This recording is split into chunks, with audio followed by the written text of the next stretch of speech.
Okay, so hi everyone. Uh, I have today again Carl Rivet with me, and we are going to talk about annihilationism. Uh, and and yeah, perhaps some more commentary on eternal hell if we have time. So, okay,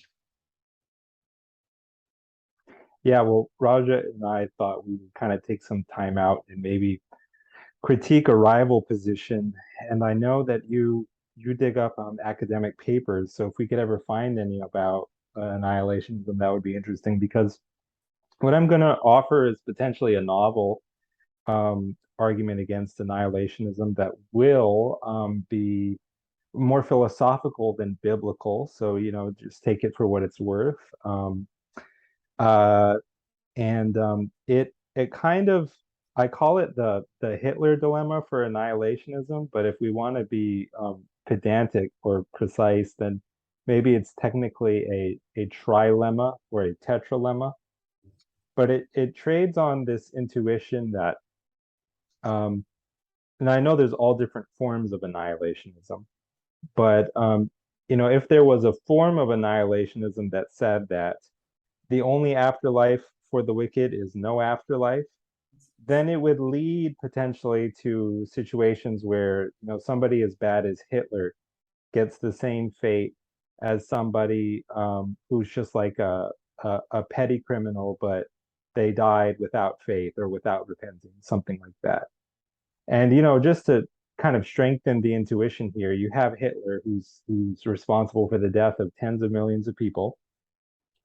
And rather than face justice in captivity by the Red Army, he commits suicide because he prefers annihilation in his mind to having to face justice, Um, and we can imagine, equivalently some or on the other hand, we can imagine some petty criminal who's doing something minor. Unfortunately, these cases aren't even hypothetical. There's lots of real cases like this where somebody's selling loose cigarettes and then they get strangled to death, whether on accident or as a result of police brutality, or they're being transported in the vehicle and the vehicle breaks, but the police didn't strap the suspect down, and so they go flying, and their hands are cuffed. They can't do anything. They go flying. They hit their head against the door and break their neck, something terrible like that. And imagine that they die under these circumstances. And, somehow God's justice is that um, on this version of annihilationism, that, Hitler and this person, they go into the same bucket. And, it just doesn't satisfy some of us, myself included. Although one could potentially say, as an annihilationist who held this position, and I don't think many do, I think this would be a minority position, but one could say, um, listen, God is not petty. He's not in the business of just torturing people where that will not accomplish anything. It's not going to teach the it's not going to teach Hitler a lesson to torture him before you re-annihilate him. And it doesn't serve justice to perform this redundant operation of resurrecting Hitler when only to annihilate him again, because Hitler's already in the state or condition that perfect justice would require on this version of annihilationism. And one might say, God isn't petty. He doesn't demand, torture for its own sake. So if we have a problem with that, that's our problem. It's not God's problem. He's not petty. Still, a lot of people, again, myself included, will feel that there was some miscarriage of justice.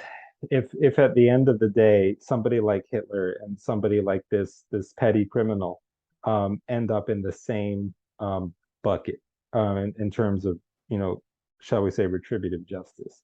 So, my argument is going to focus on the problems for annihilationism when viewed from a standpoint of retributive justice, But then also the problems that result when we don't try to conceive annihilationism or annihilation as a form of retributive justice. To my thinking, to my mind, there are problems either way. Hmm. The pro Okay, Go ahead. sorry. Go ahead. Go Oh, ahead. well, I was in this the problem of the Hitler dilemma, sort of in brief, is that an annihilationist cannot punish Hitler. If they reject this first extreme of the dilemma, Hitler and the petty criminals share the same fate, then the annihilationist can't punish Hitler a zero amount. But if the annihilationist were to um, say that yes, Hitler should be punished, and there's no amount of punishment that would ever be enough, that would collapse the position of annihilationism into the traditional position known as eternal conscious torment, or ECT. Because if you said, yes, Hitler should face punishment for his crimes, and there's no amount of punishment that ever would be enough, and God, let's introduce this as an additional premise. God is a just God who punishes all sin. He punishes sin all the way, so to speak.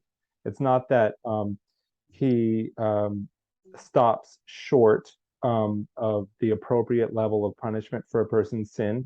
He punishes all of a person's sin to the degree that is appropriate. Um, uh, if the annihilationist says that God is just in this way, and there's no amount of punishment that would ever be enough, then arguably that forces them to say that God has to punish Hitler forever and ever in order for justice to be done. And they can say that, however, that just wouldn't be annihilationism anymore. That would be the position known as ECT. So setting up the Hitler dilemma or trilemma or whatever, again, we have problems with saying he should be punished a zero amount, and we have problems saying that he should be punished an infinite amount. So what that leads us rather naturally to is the conclusion that Hitler should be punished some finite amount, right? Not zero, not infinity. So some defined amount. And the next problem here is that you know we began by admitting um, in this wing of the trilemma, or this prong of the trilemma, we began by admitting that Hitler's sins, they carry with them some obligation that Hitler faced punishment. His sins, they have this attendant obligation that Hitler needs to be punished. And we can say that um, uh, we also have to answer the question of whether the punishment that Hitler receives is able to pay down his obligation to face punishment. Just in a similar way that, like, if a prisoner serves a sentence for a crime, we imagine that his doing the time, it pays for the crime. And it wouldn't make sense for a prisoner to serve 10 years for assault or something like that. And then he does his time. And then instead of letting him go, you say, okay, now you need to face the death penalty. That doesn't really make sense from a standpoint of retributive justice. So there's a problem either way. If we say that, yes, the punishment that Hitler will face uh, is of such a nature that it diminishes his obligation to receive punishment, or the punishment that he's going to receive can't do anything to his obligation to receive punishment. Because if you say that, you know, Hitler is going to receive some finite amount of punishment in the afterlife, but that punishment will do nothing to diminish his obligation to be punished for his sins, then what's going to happen is Hitler's going to undergo a finite amount of punishment, at the end of which his obligation to receive punishment will still be there, and it won't have been diminished at all. So what should you do?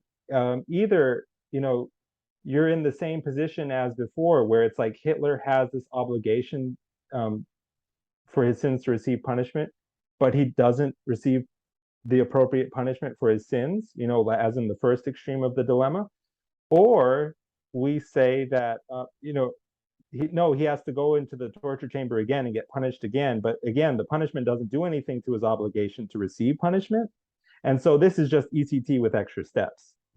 Basically, if we don't admit that the punishment that Hitler receives is of such a nature that it can pay for his sins, then we're just basically in the position known as ECT, whether we realize it or not. So again, we're committed as annihilationists in this, hypothetical dilemma. We're committed to saying that Hitler has to receive a finite amount of punishment, and that finite amount of punishment will pay for his sins. And assuming that God is just, the punishment is measured, to match the amount of sin that Hitler has. And so, what happens, the inference is, let me read this just so I can get the wording right. Hitler's sin carries this obligation that Hitler faced punishment. And either the punishment does something to diminish that obligation or it doesn't. If it doesn't, that's just ECT with extra steps. If it does, and God is just, that is, assuming God punishes sin all the way, then that obligation eventually dwindles to zero, at which we have a hard time justifying the imposition of some additional penalty, any additional penalty, let alone the metaphysical death penalty of annihilation, on a retributive basis, because we're in a position of having to say that his obligation to receive punishment has gone all the way down to zero, because we said he's only going to get a finite punishment. And we said that the punishment is of such a nature that it will pay down his obligation to receive further punishment. And I think if you put those two together, what you end up with is the conclusion that at the end of this process of finite punishment, he has no more obligation to receive punishment. Does that make sense so far, Rajat? So can the annihilationists say that like death penalty or capital punishment compared to eternal life, that is enough? Like it is basically an eternal punishment, death penalty by God. They can say that, and they might say that that punishment is sufficient to bring about justice, even in the case of Hitler. However, as I said in the beginning, if we said that Hitler receives the death penalty, and that's all he receives, and the petty criminal receives the death penalty, and that's all he receives, or that's as much as he receives, then we're kind of in this awkward position of having to say, yes, God is perfectly just, but he takes someone as extremely evil as Hitler and someone as, relatively not evil, as a petty criminal, and he just puts them in the same bucket. Yeah. And there's something unsatisfying about that to a lot of people. I will say, sort of as a mechanic looking under the hood of logic puzzles, metaphorically speaking, what I diagnose as the problem with annihilationism is that there's this proposition, let's call it P, a proposition that annihilation is somehow the perfect one-size-fits-all punishment for every crime. There are problems with affirming it, because if we affirm it, then we're kind of in the position of Hitler and the petty criminal getting the same fate. But if we deny it, then we have to find some principled way to say Hitler receives this much punishment and this much punishment only, not eternal punishment, just this much. But then also we have to be able to say he does deserve the death penalty on top of that. It's kind of a problem.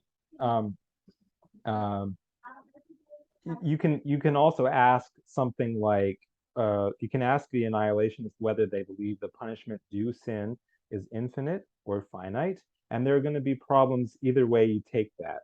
Because if the punishment due sin is infinite, then theoretically the work of infinite punishment is being done by capital punishment.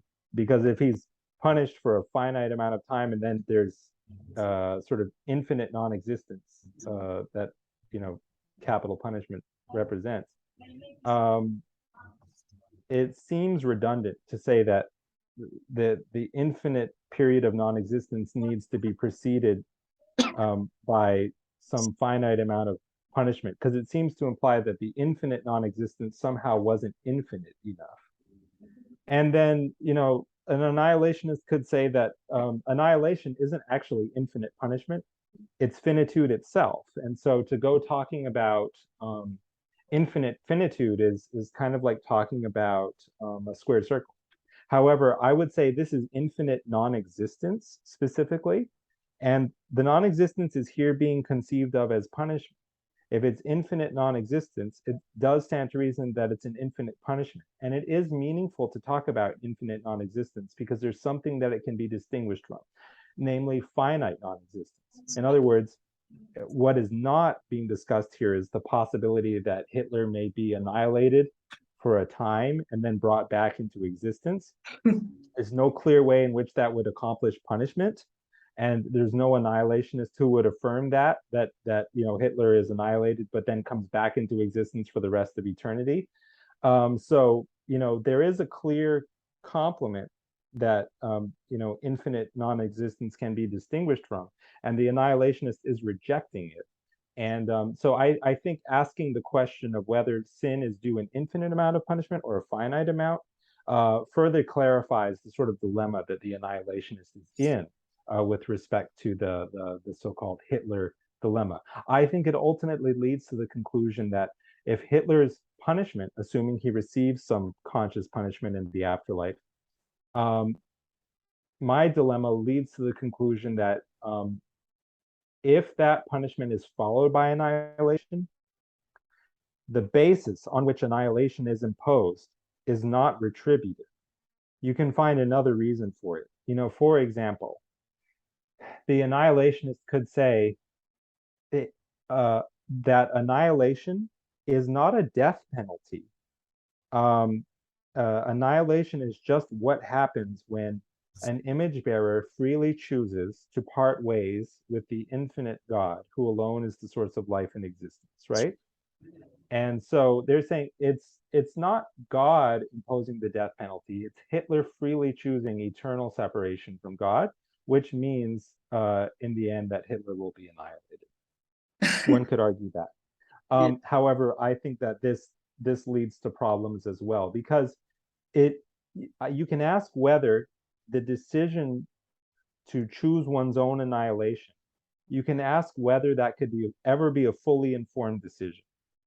For example, if someone wants to jump off a building, we typically don't let them. And they say, no, I'm doing it as my free choice. We assume it's somehow not a fully informed choice. We assume there's something wrong with their rational faculties.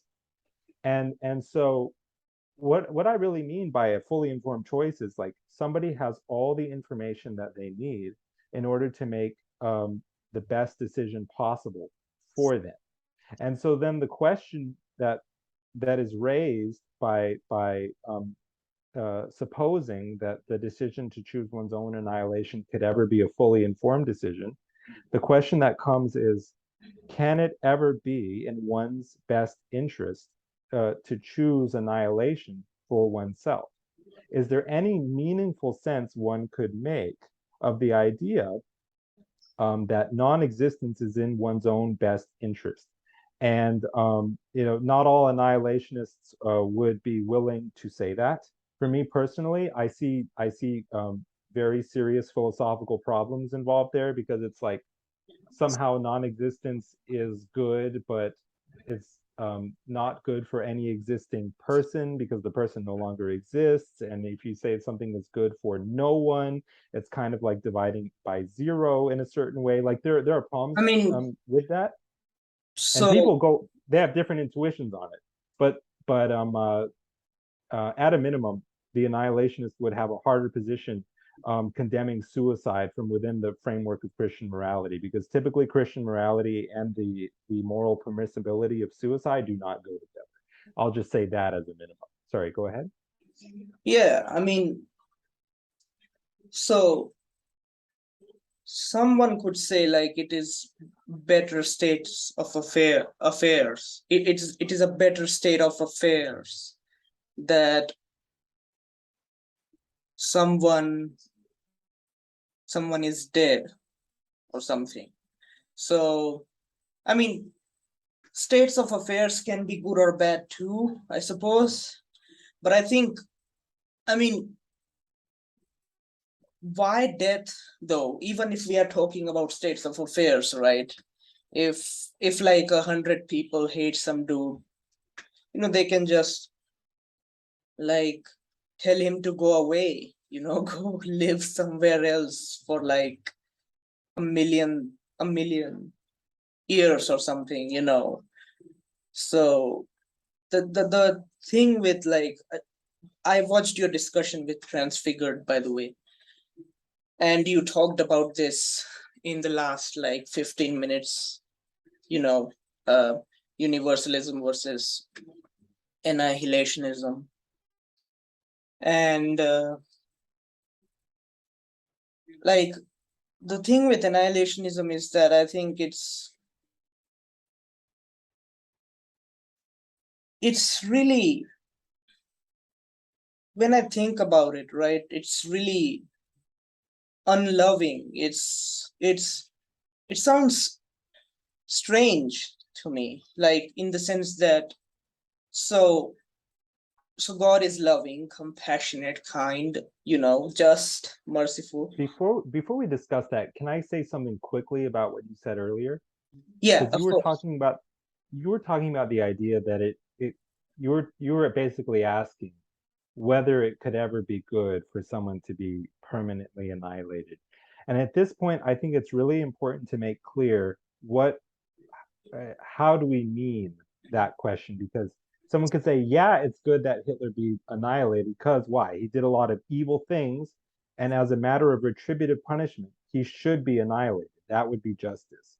And so that was why the first part of what I said with the Hitler dilemma, it was meant to show how the idea that Hitler should receive annihilation as retributive punishment for his sins makes it hard for us to also say that he should receive some finite period of conscious punishment, um, which is a view that an annihilationist may gravitate toward because they may be unwilling to say that, okay, Hitler has no afterlife and the petty criminal has no afterlife, and then they're in the same uh, justice bucket. Um, and the other way to ask that question or mean that question is, can it ever be in someone's own interest to not exist? And I think there are intrinsic philosophical problems with answering yes to that, although I understand there's a lot of back and forth in the moral literature. Yeah, However, I will say annihilationists are typically Christian, and Christian morality usually asserts that part of the wrongness of suicide is that it can't ever be in one's own interest to commit suicide or to choose one's own annihilation. yeah, Um, uh, the desire for one's own annihilation is typically seen as a disordered desire reflecting some problem with the rational faculties. mm, Although one imagines there is could be room for disagreement even here. So I'm sorry, I just wanted to make that point clear and how I was attempting to actually address both um, uh, versions of that statement or question. But where I cut you off was when you were saying that sort of in the last analysis, annihilation seems like a very unloving thing to allow to happen, kind of thing. yeah. And I God mean, is supposedly loving. yeah, and it is also that like, so there are philosophers like David Schmitz, uh, and they have like made an examination of justice, or like uh, an analysis of justice, and they talk about like uh, justice is not just like criminal justice, right? Justice is more than retributive or like restorative kind of uh, retributive or restorative kind of justice. the thing with justice is that the question is like what we owe to each other, and like what does the like so let me just a second. I'm like uh I'm like searching his I yeah. will say just again to mention my argument Yeah. that if someone were to say there is more to justice than retributive justice, I would be in agreement with that, or I would be sympathetic to that.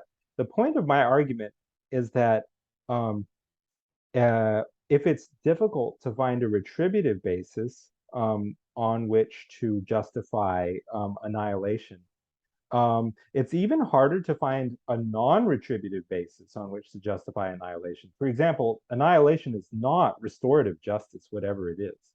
Could it possibly be procedural justice or discriminative justice or whichever distributive justice, excuse me. Um, I'm not enough of a philosopher of I'm not enough of a moral philosopher or a legal theorist to know the answer to that, but something tells me I don't think so. I see the last option for an annihilationist in terms of a non-retributive basis for annihilation.